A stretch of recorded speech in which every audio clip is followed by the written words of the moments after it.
Yeah, okay. I like to do things the way I do things. And when I do things, I like to do things the way I do things. It's been a minute since I've been out solo dolo, and I'm fiending for some vices on the low low. I'm gonna do what I do when I keep it on live. Wanna move, wanna groove, wanna make that thing pop. Pace yourself, brace yourself, things about to get wild. Relax yourself, release yourself, things about to get wild. Things about to get wild. Things about to get wild.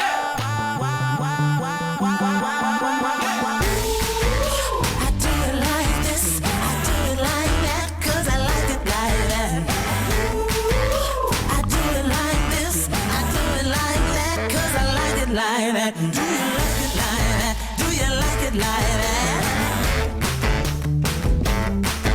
Yeah, I like it like this. Yeah, I like it like that.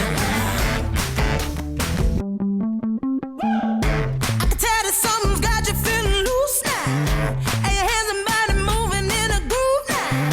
Put your hands and feet together with the beat now. Put your hands and feet together with the beat now. Pace yourself, brace yourself, things about to get wild. Relax yourself, release yourself, things about to get wild. Things about to get wild. Things about to get wild. I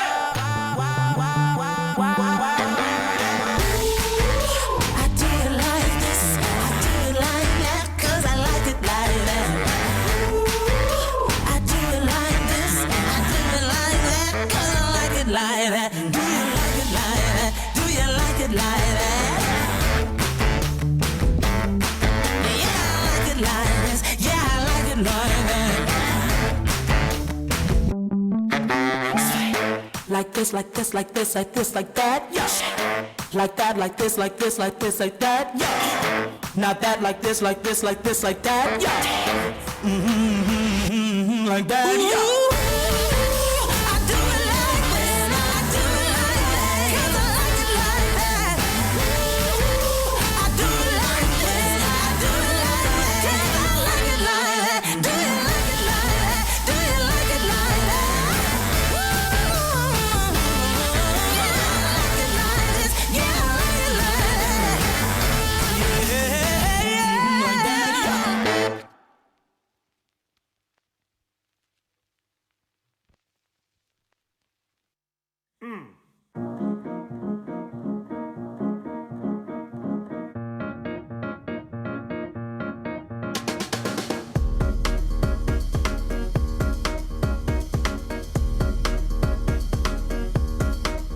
My heart goes up, my heart goes down. We fall in love and we fall back out. I'll give you anything you want, anything you want, anything, anything. Just don't tell me no. You stop it still, then you make it rush. You're like a pill that I just can't trust. You tell me to stop, but I keep on going. Tell me to stop, but I keep on going. Tell me to stop, but I keep on going. Keep on, keep on, keep on. You'll never stop this thing. I will never let you go. Well, who am I to say? Maybe by now you should know. You got your somebody calling. You think you're somebody, don't you? I think you're scared of keeping somebody close. You'll never stop this thing. I will never let you go. Wasn't it enough, or did I move too far? It's all too much. I think I must be mad to give you everything I had, everything I had, everything, everything, but it still went bad. Tell me to stop, but I keep on going. Tell me to stop, but I keep on going. Tell me to stop, but I keep on going. Keep on, keep on, keep on. You'll never stop this thing. I will never let you go. Well, who am I to say? Maybe by now you should know. You got your somebody calling. You think you're somebody, don't you? I think you're scared of keeping somebody close. You'll never stop this thing. I will never let you go. All right. The music has gone down and we are gonna kick things off. So Hello and welcome to the kickoff session for the 2021 Prepare to Launch virtual series. My name is Jay Denson, and I have the pleasure of being your MC for today's session. So really quickly, I'm the Vice President of Talent Initiatives with the Minnesota Technology Association, and I'm so pumped to be able to experience this with you all today. So Prepare to Launch started last year, actually, as a program designed to share with you all the amazingly smart and talented people listening, the must-have skills to launch successfully into a career. So our hope is that your involvement in these sessions will really give you all the tools you need to really take off and launch into a career that you love, but also something that pays the bills. So we want to give you those tactics and skills to make that happen. Last year, we actually had over 10,000 students participate in at least one of our 4 sessions. So because we got such great feedback from students and schools, we brought Prepare to Launch back for another year. But this time we added even more sessions. So we're excited to kick things off today, and we're going to keep having monthly sessions all the way through May. So keep sticking with us, keep coming back. We're excited to provide this content for you. I'm not going to spend too much time on the history of Prepare to Launch. I'd rather spend time really talking about today's session and why we're so excited for it. So love to give you a sense of who's in the room, who's in the virtual room. We have 52 classrooms attending live, 47 schools that plan on watching the recording, and a number of individuals who are watching from their homes who aren't at schools in person, but are still logged in here today. And we also have at least 9 schools who are streaming this for the entire student body population. So no pressure to our speakers, but we do have a lot of people tuning in, which I'm pumped about. All right, so I know you can't see, well, I can't see your awesome, amazing faces, but on behalf of the entire Prepare to Launch team, we are so excited to have you here. On to today's topic, so which is all about building meaningful relationships. And as we get started, I'm going to give you a little secret. Making meaningful relationships is one of the most important parts of having a solid, successful career. Which is why our awesome lineup of speakers are going to spend time diving into the various ways to build out those meaningful relationships. So I'm going to get out of the way so we can hear from our awesome speakers. First up, we have Beverly Steele. She'll come take the stage, and she's an awesome relationship builder, highly loved and respected at US Bank, which is why Beverly's going to talk to us about how she's been able to master that. So without further ado, Beverly, take it away. We're excited to hear more about what goes into a professional relationship, and also a little bit more about why is that so important. Awesome. Thanks, Jade, so much. Let me share my screen and we'll get started. Let me know that you can see my screen if you would. Thank you so much. All right, awesome. Hi, everyone. Thanks so much for having me. It's such an honor and a privilege to be here with you today. And I am so excited to share with you story time. My name is Beverly Steele, as you know, and I make a living by telling stories. At work, they call me a product manager or a journey owner, but a more appropriate title may be storyteller or story enthusiast. In my role, I get to hear stories from engineers and designers, researchers, customers, data analysts, operations leaders, industry experts, and the list goes on.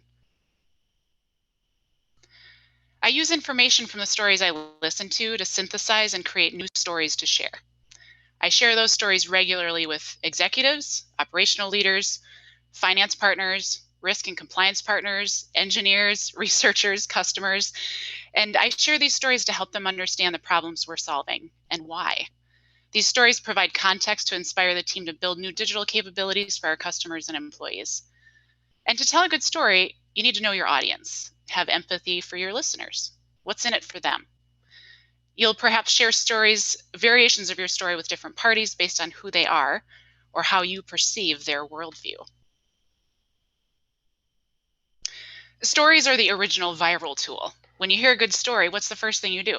Who can I tell this story to? And social media sites bank on good storytellers, and people readily share their stories. Storytelling, of course, has been around since prehistoric times, and telling stories is how humans have literally survived. Modern technology has made it very easy to share stories. Storytelling is how humans connect. It's how we share knowledge and come to a shared understanding.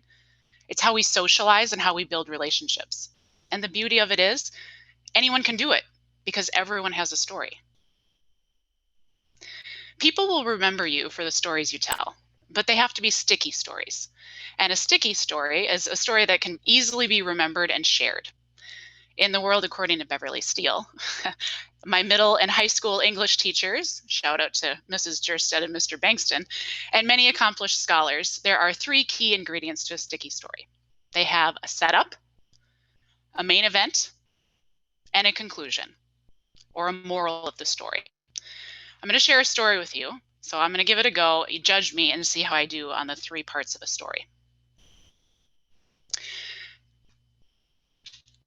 I grew up on a small dairy farm in central Minnesota, so I had animals all around me: cows, chickens, sheep, cats, and dogs.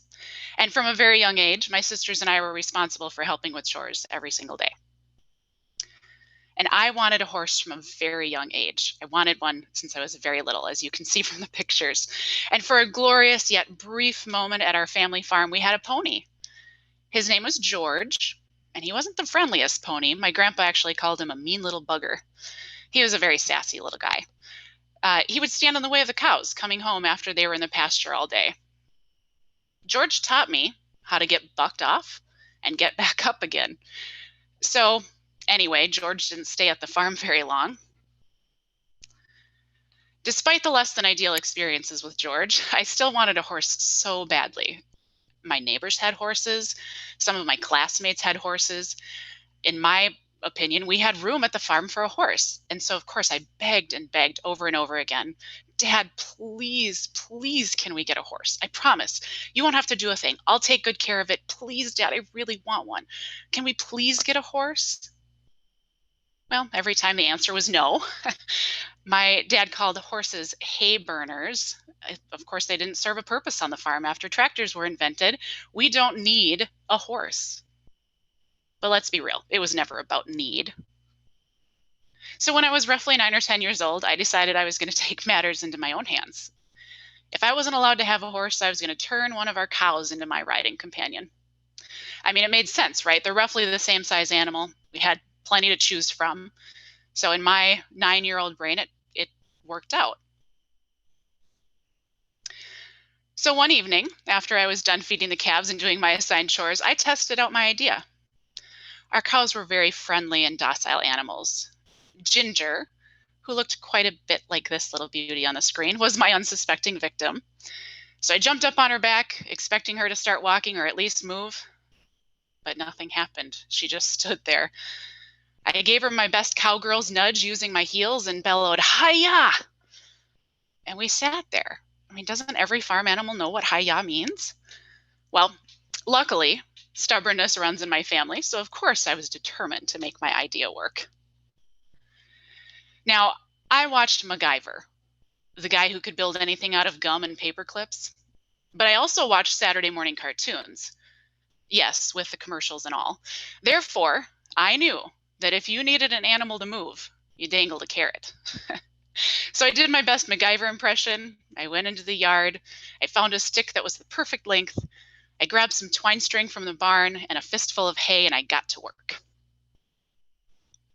It turns out Ginger was quite food motivated. The idea worked so well that she took off running at full speed, and she left without me. I fell off.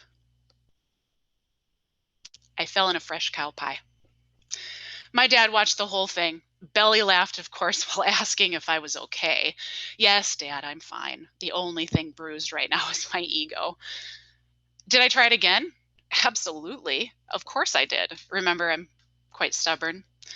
I never did get a horse, but I did learn a few valuable lessons. Number 1, look for creative ways to solve a problem. Who says cartoons and sitcoms aren't educational? I learned how to get that cow to move. Number 2, trying something new can hurt, but it is worth it. And the pain is only temporary. Putting yourself out there can be painful, but not trying new things hurts far worse in the long run.